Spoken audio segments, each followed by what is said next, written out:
नमस्कार दोस्तों, आज सुनाएंगे आप सभी के लिए मजेदार चुटकुला नाच गीत। सुनिएगा और बताइएगा कैसा लगा। बहुत ही प्यारा नाच गीत है, तो आखिरी तक सुनिएगा, बहुत ही आनंद आएगा और एकदम झकास मजेदार गीत है, चुटकुला नाच गीत है।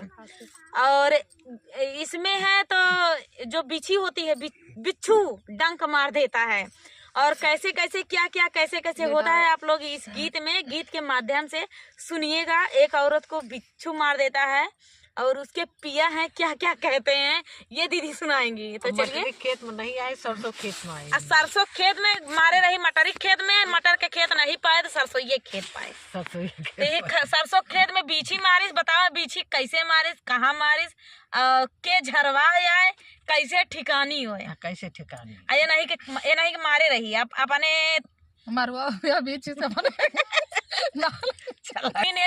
कि मारे सब सब के ना 2 दिन रोज जाता। तो चलो भैया सुना।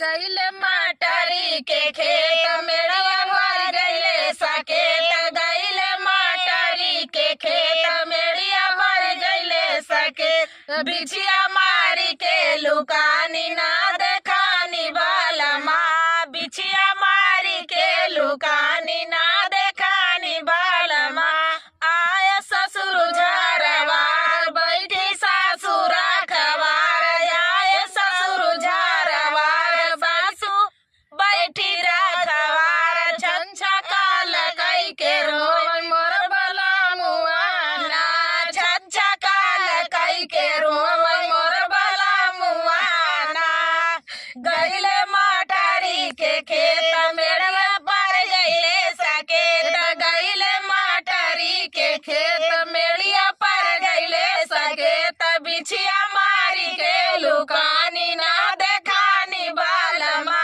बिछिया मारी के लुकानी ना देखानी बालमा, आए जेठवा झारवार बैठी जेठनी राखवार, आए जेठवा झारवार बैठी जेठनी राखवार, छच्छा काल कई के रोवै मोर बला मुआना, छच्छा काल कई के रोवै मोर बला मुआना, गईले मटरी के खेत मेड़िया पर गईले सकेत, गईले मटरी के खेत मेड़िया पर गईले सकेत, बिछिया मारी के लुकानी ना देखानी बालमा, बिछिया मारी के लुकानी ना देखानी बालमा, आए देवरा झारवार बैठी छोटी राखवार, आए देवरा झारवार बैठी छोटी राखवार, छच्छा काल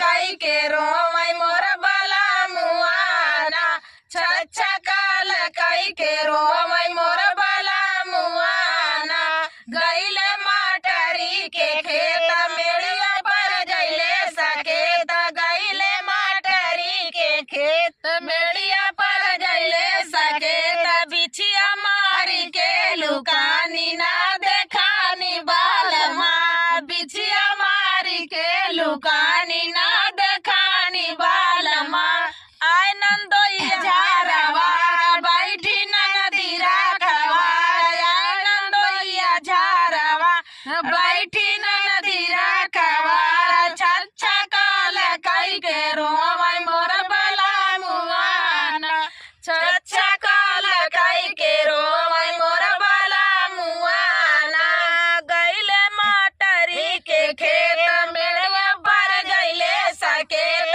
गईले मटरी के खेत मेड़िया पर गईले सकेत, बिछिया मारी के लुकानी ना देखानी बालमा, बिछिया मारी के लुकानी ना देखानी बालमा।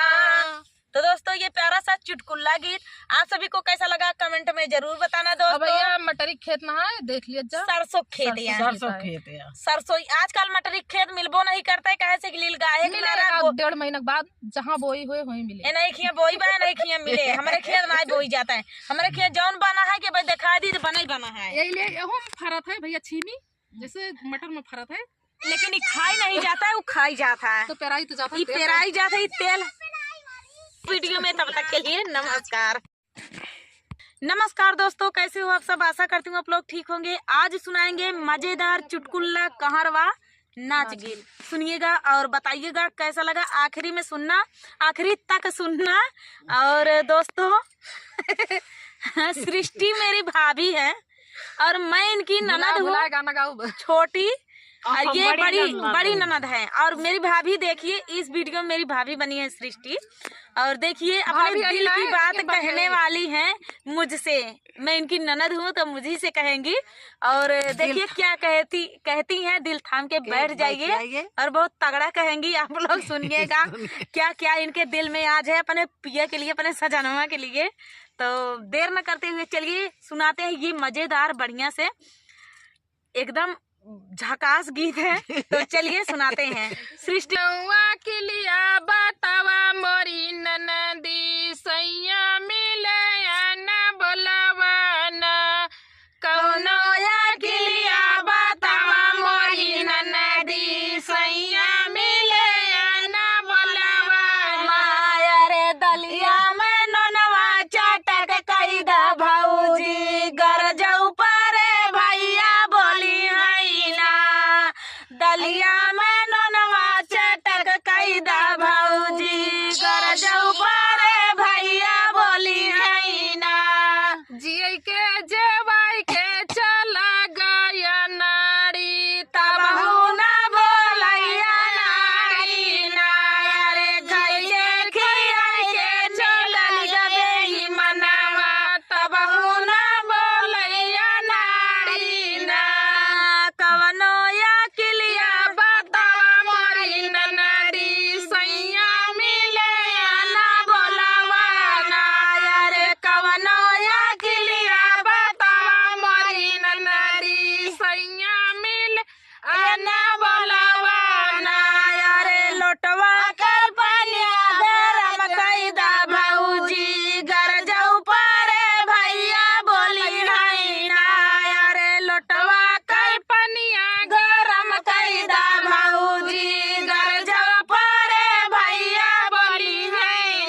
भौजाई अकेले बताता है टेहुनी होती वहाँ। अरे हम कहता है सामने है। हमारा जाई नोक झोंक आप सभी को कैसा लगा कमेंट में जरूर बताना। उम्मीद है आप सभी को बहुत ही आनंद आया होगा।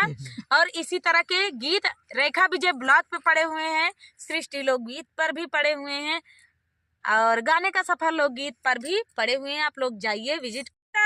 से कई डेलरिया रे हाथवा माली सीता से कई डेलरिया रे फूलावा तोड़ना सीता जाई रे लालनावा रे फूलावा तोड़ना सीता जाई रे लालनावा।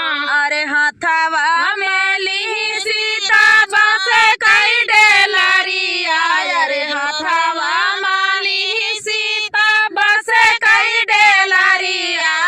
फूलावा तोड़ना सीता जाई रे लालनावा रे फूलावा तोड़ना सीता जाई रे लालनावा रे फूलावा ही तोड़ी सीता गजरा बना ली रे फूलावा ही तोड़ी सीता गजरा बना रे शिवाजी का दी पाही राई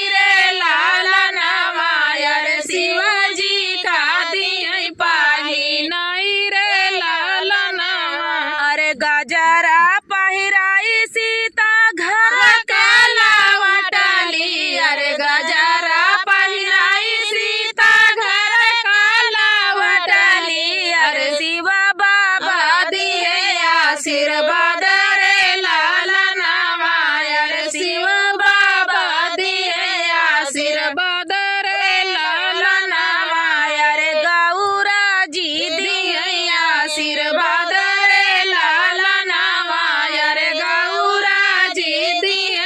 आशीर्वाद रे लालनावा रे जमाना मांगना तू ही मांग्यू मारी सीता रे जमाना मांगना तू मांग्यू मारी सीता रे उहाई मांगना दाई दे रे लालनावा रे उहाई मांगना दाई दे रे लालनावा।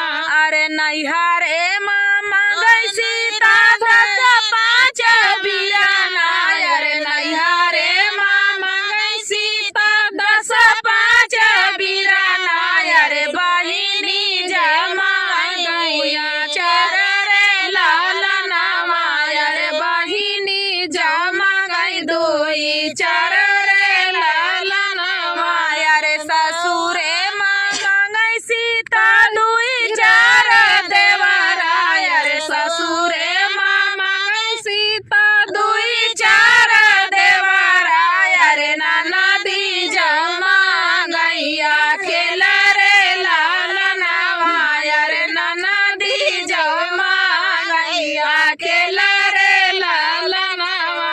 अरे अपना का मंगई सीता धन नुरावा रे अपना का मंगई सीता से नुरावा रे रामाया मरा होई जाई रे लालनावा रे रामाया मरा होई जाई रे लालनावा। तो दोस्तों ये प्यारा सा सुहाग गीत आप सभी को कैसा लगा कमेंट में जरूर बताना। दोस्तों मिलते हैं अगले वीडियो में, तब तक के लिए जय सिया राम। नमस्कार दोस्तों, कैसे हो आप सब? आशा करती हूँ आप लोग ठीक होंगे। आज सुनाएंगे सोहर गीत, सुनिएगा और बताइएगा कैसा लगा। बहुत ही प्यारा सोहर गीत है और सुनाते हैं ये प्यारा सा सोहर गीत।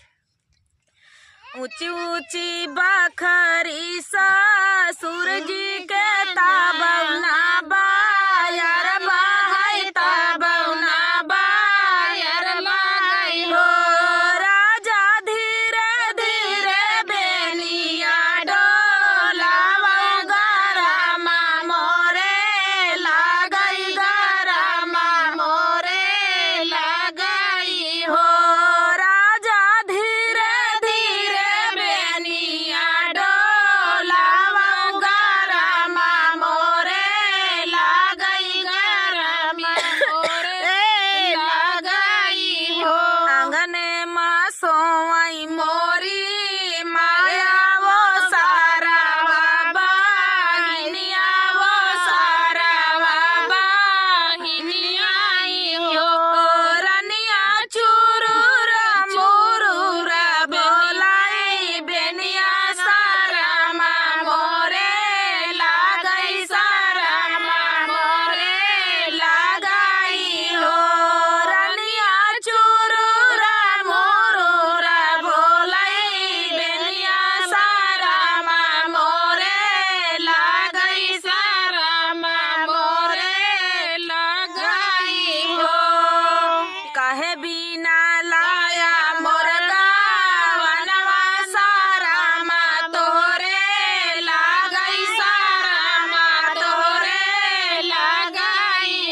दोस्तों ये प्यारा सा सोहर गीत आप सभी को कैसा लगा कमेंट में जरूर बताना दोस्तों। गीत है तो चलिए सुनाते हैं ये प्यारा सा चुटकुल्ला नाच गीत। अरे पिपरा तारा सोई गए बुद्धि लड़ी कैया, पिपरा तारा सोई गए बुद्धि लड़ी कैया, पिपरा तारा सोई गए बुद्धि लड़ी कैया। आया वैसी पहिया देखा वही रुपैया, आया वैसी पहिया देखा वही रुपैया, रुपैया पालो भी गए बुद्धि लड़ी कैया, रुपैया पालो भी गए बुद्धि लड़ी कैया, पिपरा तारा सोई गए बुद्धि लड़ी कैया, पिपरा तारा सोई गए बुद्धि लड़ी कैया, पिपरा तारा सोई गए बुद्धि लड़ी कैया।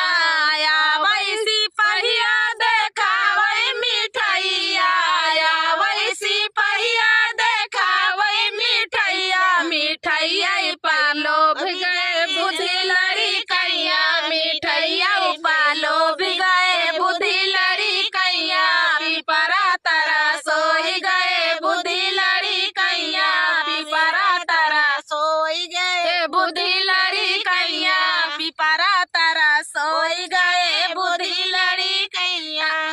वैसी पहिया देखा वही लहंगा, आया वैसी पहिया देखा वही लहंगा, लहंगा वही पालो भी गए बुद्धि लड़ी कैया, लहंगा वही पालो भी गए बुद्धि लड़ी कैया, पिपरा तारा सोई गए बुद्धि लड़ी कैया, पिपरा तारा सोई गए बुद्धि लड़ी कैया, पिपरा तारा सोई गए बुद्धि लड़ी कैया। तो दोस्तों ये प्यारा सा चुटकुल्ला नाच गीत आप सभी को कैसा लगा कमेंट में जरूर बताना दोस्तों। मिलते हैं अगले वीडियो में, तब तक के लिए नमस्कार। सुनाएंगे आप सभी के लिए सोहर गीत, सुनिएगा और बताइएगा कैसा लगा। बहुत ही प्यारा सोहर गीत है, फुल वाच करके सुनना दोस्तों। ये सृष्टि लोकगीत है, इनकी बच्ची है छोटी, वो ही है सृष्टि, इतनी छोटी है और अभी खेल रही है। अभी आखिरी में दिखाएंगे आप सभी को। बढ़िया बढ़िया गीत सुनेंगे। हाँ तो अभी आप सभी को इनसे भी ज्यादा अच्छी अच्छी गीत गाती हैं वो, इतनी छोटी हैं। अभी इनकी बेटी है, लाडली हैं। और ये दीदी हैं गाने का सफर लोकगीत। सभी लोग दीदी का सपोर्ट करें। नया नया मोनो हुआ है, बड़ी खुशी की बात है आप लोग के प्यार दुलार से, सपोर्ट से, क्योंकि किसी एक के सपोर्ट से कुछ नहीं होता है, आप सभी के प्यार दुलार से हुआ है। तो चलिए दोस्तों सुनाते हैं ये प्यारा सा सोहर गीत। जब माये राह लिया अपन घरे अपने बाप, घरे अपने बाप घरे हो, सखिया सोनावा का सुपावा पा, छोरली त मोतिया लोरली त मोतिया लोरली नी हो, सखिया सोनावा का सुपावा पा, छोरली त मोतिया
हेर उमाई भाभी भारत कुंडयावा रौ सूरज कुंडयावा रौ सूरज कुंडा हो भाभी हेर उमाई गुप्ता ही घाट जहाँ पे भैया गुप्त भाई हो भाभी हेर उमाई गुप्ता ही घाट जहाँ पे भैया गुप्त भाई हो।